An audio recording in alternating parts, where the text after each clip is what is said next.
this idea of acid reflux and GERD and those types of things. So the effects of that on the voice, specifically, obviously things like sore throat, postnasal drip. It can be a real problem for singers, particularly, I mean, not so much now because no one's really performing, but certainly when you are a performer, you're doing shows late at night, you probably don't eat before because you don't want to have a full stomach. And then you're eating late at night, which I know is one of the worst things you can do for acid reflux. So do you want to just talk a little bit more about it, but also maybe talking about some of the things that are good to try and avoid? Because I've got things like acidic foods, spicy foods, things like that. There's a lot of myth out there about acid reflux, and the biggest myth or the biggest misunderstanding, I would say, I don't know if it's a myth, is that we have acid reflux because we have too much acid. Very often it's actually not too much acid, it's acid in the wrong place. So it's acid going up the esophagus, yeah.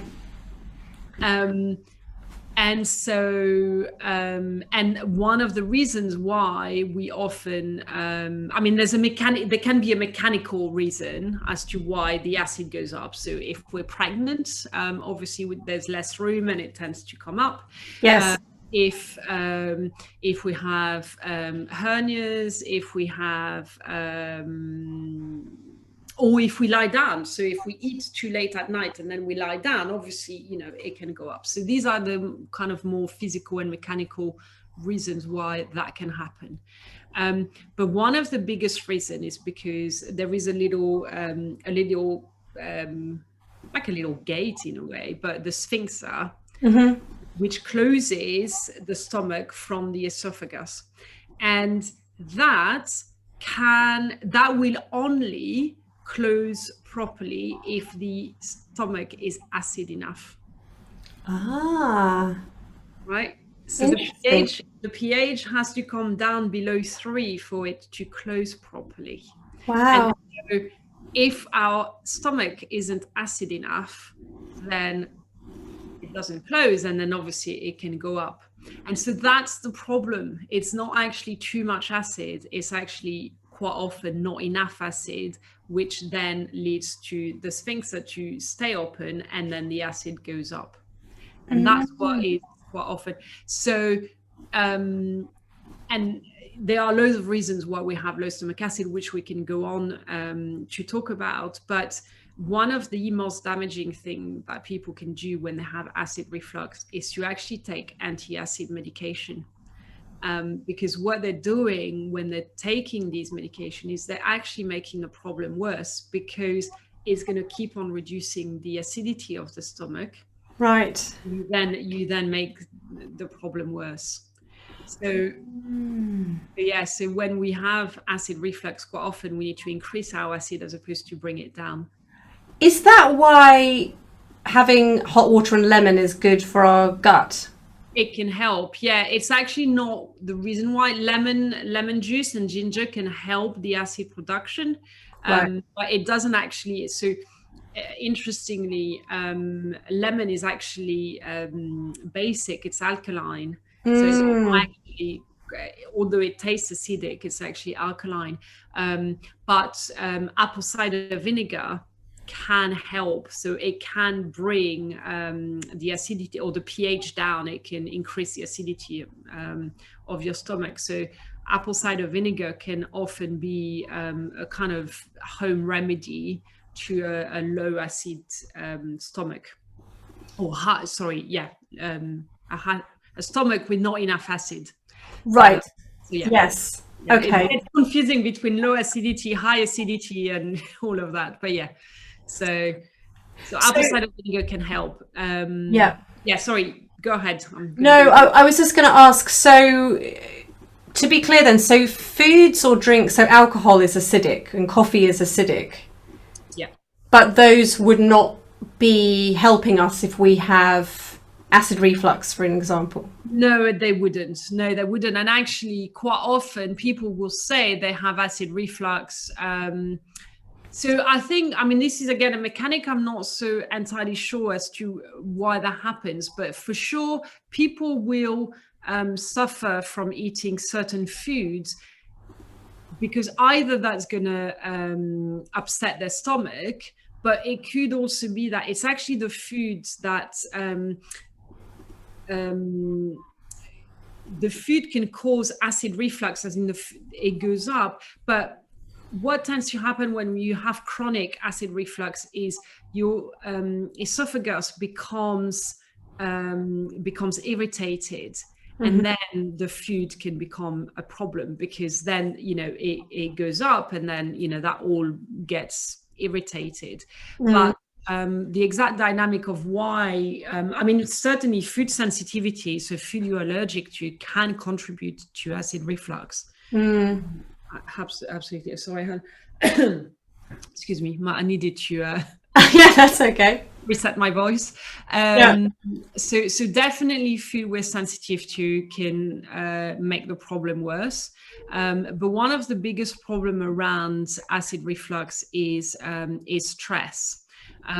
Because when we stress, or when we eat in a state of stress, we then don't produce enough acid, and we don't release enough acid in the stomach.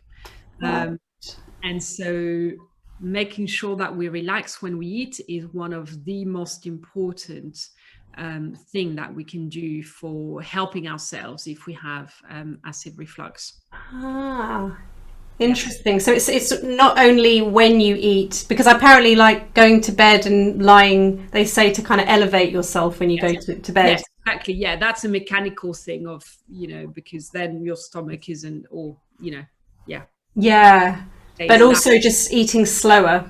Yes, exactly. So slowing down how fast we eat, is really important. Chewing is it's the only part of the digestion that we can consciously consciously. Yes. Well, cautiously as well, but consciously. So, because anything beyond that is obviously your body doing it. It's not you. So it's an automatic process. So chewing your food, eating slowly, taking some deep breath before you start a meal is really powerful, just to kind of slow down. We have a tendency of eating very fast between meetings, or standing up, rushing from, or in a car or whatever.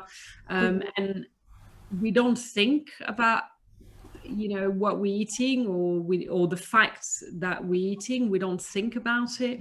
And all of that really has an impact on our digestion, massively.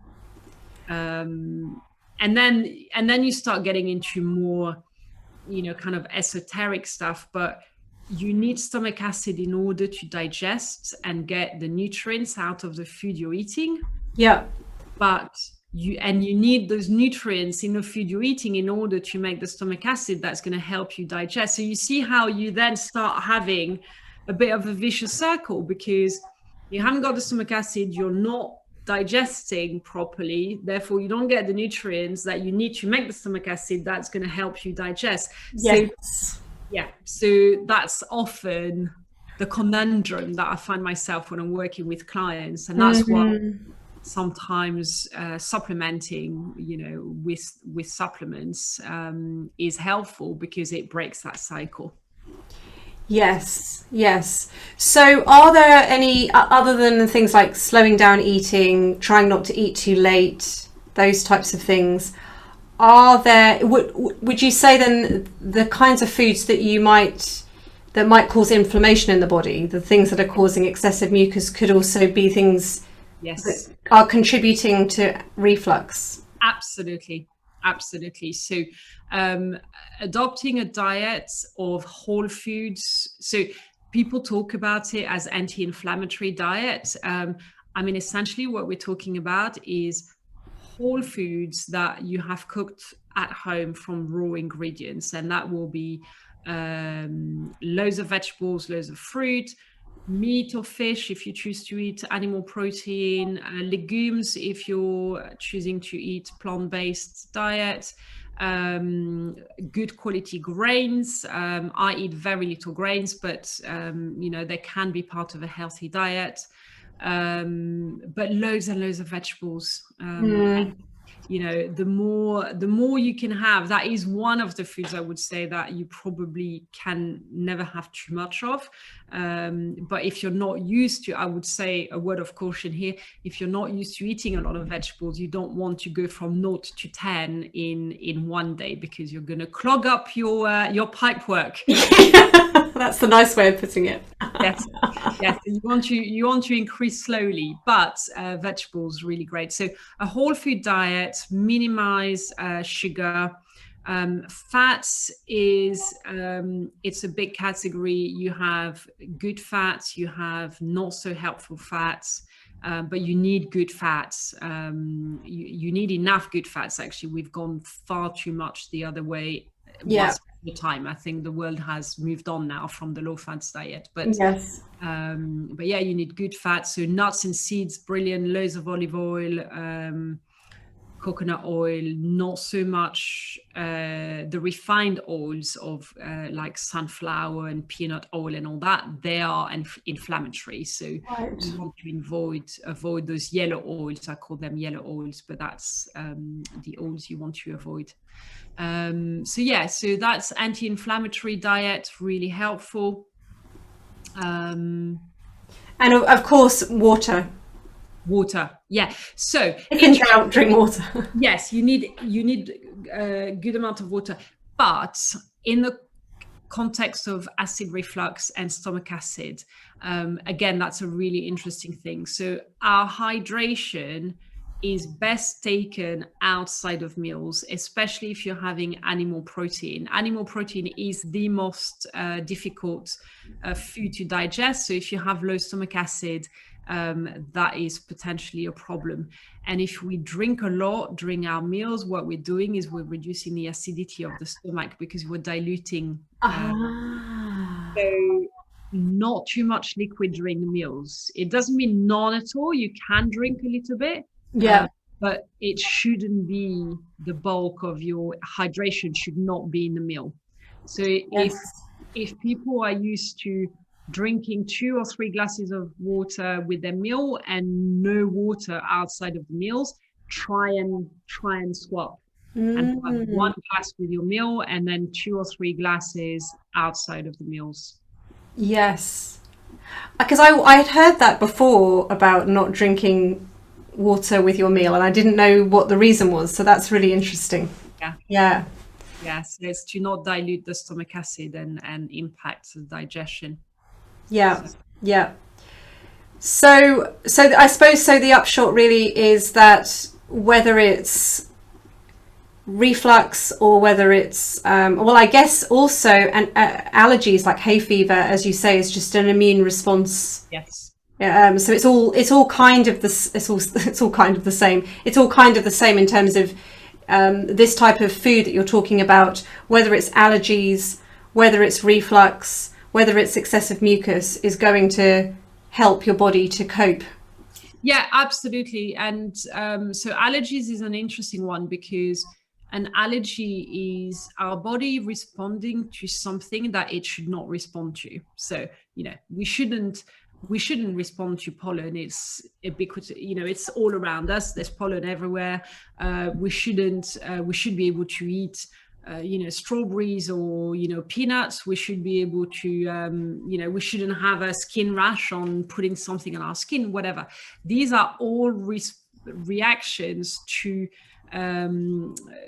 molecules that we shouldn't react to, and quite often, and that's because our immune system is hyperactive. Essentially, that's what it's doing. So this is where my job comes in, where I work with people to try and understand the reasons for that. And there's lots of reasons. Very often it starts in the gut, 100%. I mean, people will have heard of the gut microbiome, which is massively important for the regulation of the immune system and the immune response.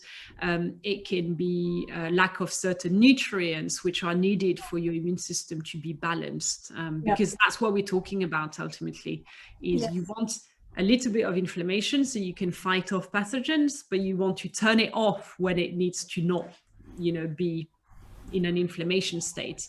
So that's, I mean, it's fascinating. I absolutely love it.